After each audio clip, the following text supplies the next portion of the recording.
Let's do an opinion video. So today I would like to talk about something that I feel like most people are gonna judge me for it. But oh, it's wrong.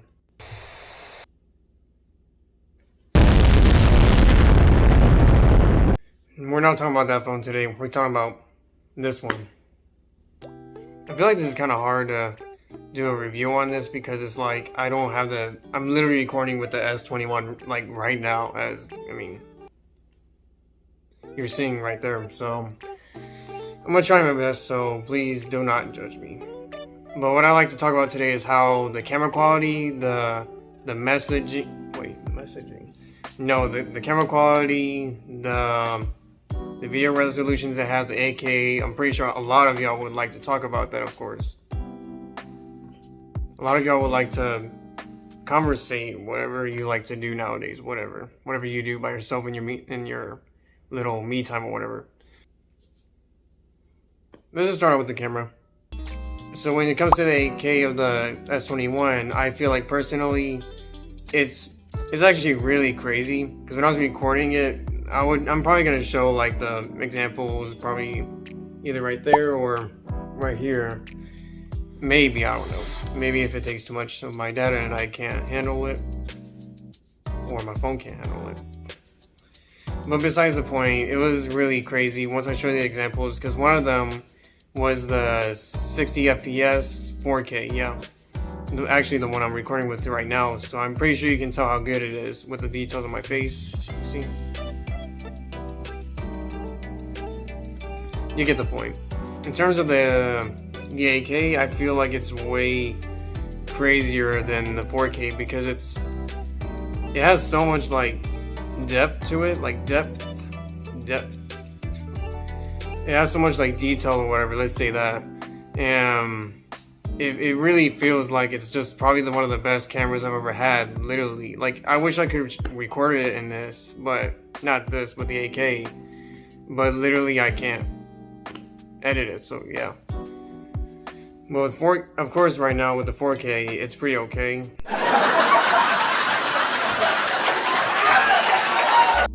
The difference between the 4K and the 8K is that the 8K is only at 24 frames per second, which I feel like it's okay, and it likes to say it's cinema quality. But I've watched quite a bit of movies, so it's not exactly cinema quality. In details, yes, but frames per second, it's definitely not. Because the movement, like, let me show you right here. The S9, the broken S9, you see that? Yeah. See that? 60 frames per second. Let's go. Better than PewDiePie. Please don't come back at me, PewDiePie.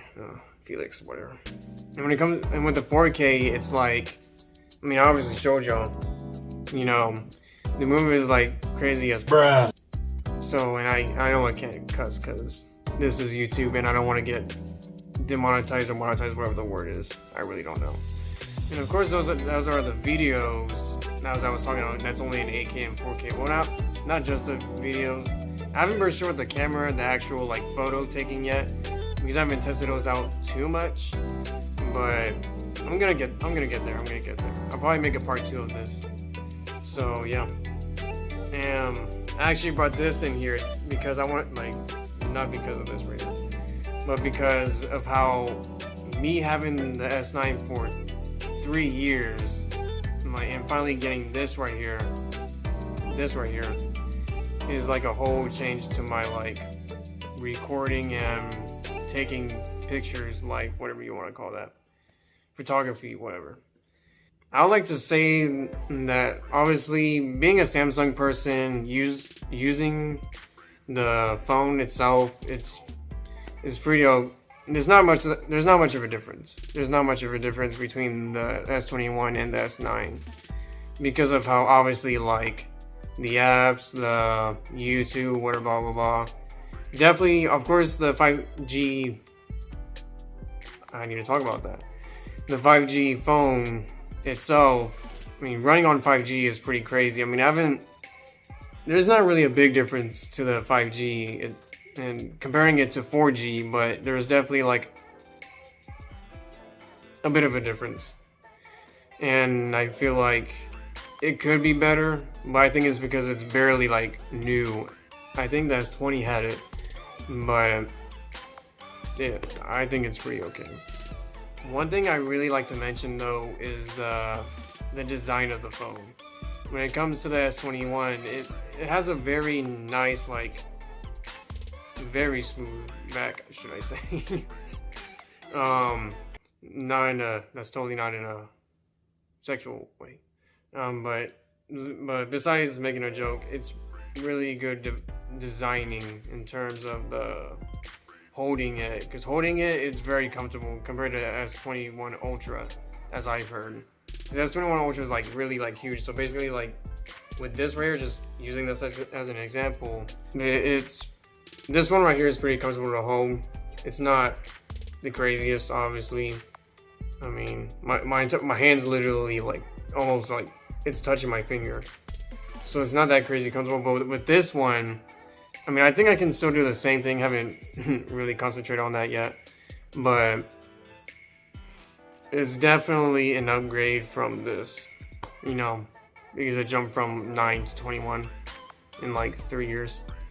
So yeah, there's also, I mean, I know I'm like talking about the phone, trying to come up with a lot of stuff, but there's not much differences between this and the Ultra. If that's whatever you're watching this video for, just like to see what the S21 from someone who owns it, who thinks about it, or what they think about it, or just if you're deciding to get the Ultra Plus or the regular, and you're just wondering like, hey, like, I have the S20, what should I get? Pretty much, I can say, the only thing I can say really is that they're all the same, really. They're all really the same. The only difference is the Ultra, all the cameras, because the Ultra is 4 cameras in the back, and then just obviously the one in the front. But the difference is that all the cameras, I need to start doing that. The difference with the Ultra though is that all the cameras have 8K video recording from front and the back. Bruh. But seriously though, in terms of the phone itself, I don't like to give too much explanation really, because I'm not like a phone expert or nothing.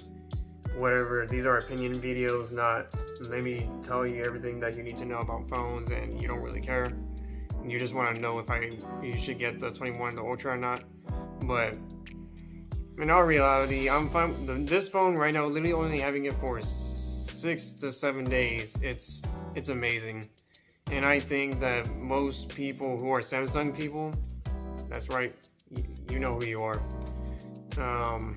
could definitely use a phone like this if they had like an S9 or whatever. If you have below an S9, that's pretty sad. In all reality, do what you want with your money.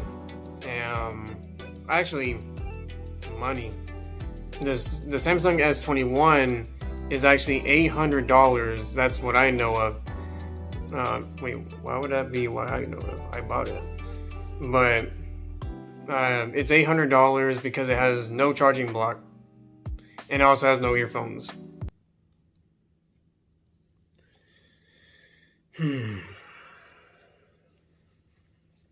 Yeah, I know that's pretty disappointing, but in all reality, as I keep saying that exact line, and I'm pretty sure I said that in my last opinion video, the S21 is $800, the Plus is $1,000, and then the Ultra is $1,200. I think it can be $1,300 depending on actually the gigabytes of it, which I will be getting to in a second. But for right now, I just want to kind of keep talking about the money prices for like 5 seconds. I feel like when it comes to all the other phones previously made by Samsung, the S21s have been a lot cheaper. Like, for me being able to buy a brand spanking new phone that can record 8K is like, really? Like, it's crazy awesome. And before, of course, like, I remember this one, I think this phone, the S9 regular, was literally like $1,000 because one of my parents bought it for me or whatever. So definitely an upgrade. And now talking about the gigabytes, actually, the S21 has 128, just the same with all the other phones. But the difference is that I think the S21 regular and the Plus can go to 240 something gigabytes, whatever. And then the freaking Ultra can literally go like 300, which is like a powerhouse or whatever. And I think the battery is obviously the Ultra has a longer battery because of how huge. But definitely I would say what's worth more your money so far is the regular, if you're like working like at McDonald's or something, I don't know, for like 2 years or whatever. And which, yeah. But if you like if you have the money, then go right freaking ahead, like buy the Ultra, because I feel like this is already worth what I bought so far. What I bought so far, so I would say go with the Ultra if you really want, while your wildest dreams come true. I feel like I keep looking at the camera like. Y'all need to let me know in the comments if I look like crazy as fuck or something. Like, please, like, let me know. Because I can't be sitting here looking like freaking, what's his name? Like, where his eyes kind of like. No disrespect to him. He's a great actor. If y'all know who I'm talking about. He has like an eye, not an eye problem, but his eyes kind of. Yeah. One thing I like to actually mention is the many photo modes this phone has, and as I've seen so far. And it being have the Ultra, with this one right here, it can only go to like, let me see, like right here. And I know you can see my fingerprints on this phone, it's so nasty. Sorry about that. I'm pretty sure you're like throwing up right now or something, throwing up. But yeah, this one obviously can only go to right here. I think it could go up, but it's kind of shit. But yeah, with this right here, it goes from there and there, obviously. But with the S21 Plus and all the whatever, blah, blah, I have the regular, by the way. If you didn't really catch on, or I didn't mention in this video. It's about like this right here. It can do all that, and later on I'll show you like a freaking example, I don't know, or just look up another YouTube video yourself. So guys, of course, that's it for today with my opinions of this great $800 8K 4K video recording, better than this piece right here. And I'll see you next time. People like to say that they're a fan of iPhones. Well, I'm a fan of Samsung. So if you get near me, I'm just kidding. In terms of style of the phone, really, oh my eyes. I'm not gonna lie to y'all, the ring light is like, you know, turning my eyes. So yeah, I'm pretty sure that's not it, really, for me explaining. No, I'm just messing. I'm gonna do my usual intro. So, what was my outro again? I said intro.